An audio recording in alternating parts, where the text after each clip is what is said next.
and I was willing to give him the benefit of the doubt that he was ignorant. It was challenging for me to go to work for a man who is pretty undisciplined, doesn't like to read. There was just an unwillingness on the part of the president, I think, to do systematic learning. I thought that he would take his oath of office seriously, that he would be committed to advancing this country. He absolutely has an issue with the truth, and sometimes he battles with reality. I think we need to look harder at who we elect. What is their character like? What are their ethics?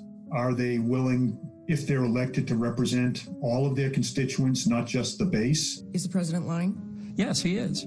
And it's not the first time either. When you're actually expecting him sitting behind the Resolute desk to be presidential, and he makes statements like that, and he means them, it gives you a great deal of pause. There is a sense that if you're not there, you holding things together, it would be worse. I felt I needed to leave government, share what I was seeing and how similar it looked to other authoritarian states, and ultimately do everything that I could to prevent the situation from getting worse. And I'd have to say to him, well, Mr. President, I understand what you want to do, but you can't do it that way.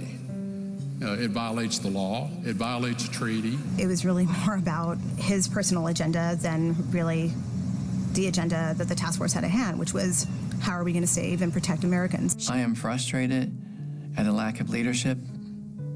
I am frustrated at a lack of urgency. I'm frustrated at our inability to be heard as scientists.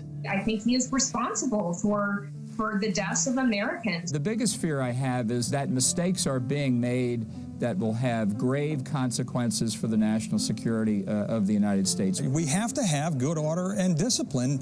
It's the backbone of what we do. This is a White House that hasn't prioritized the safety of Americans. He's campaigning as a law and order president, but he is the lawlessness and disorder president. The retired Marine general writing in The Atlantic, Donald Trump is the first president in my lifetime who does not try to unite the American people, does not even pretend to try.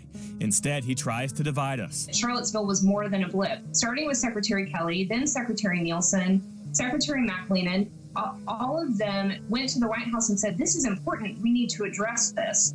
And for a variety of reasons, we were rebuffed. My ultimate decision to leave started with Charlottesville. I do think that there are people that hold a white nationalist viewpoint and that is actually impacting those policies. If we've learned one lesson about Donald Trump, it's that he thinks if something aligns with his personal interests, it is good. If it doesn't align with his personal interests, it is bad. And at the end of the day, the only thing he cares about is himself. He has absolutely no attachments to anybody.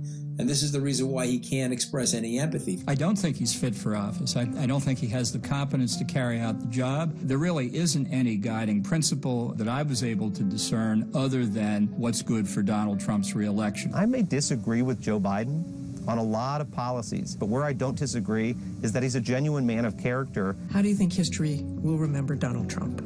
I hope it will remember him as a one-term president. It's so devastating how incompetent he is, and he cannot continue to be our president. Too many lives have already been lost.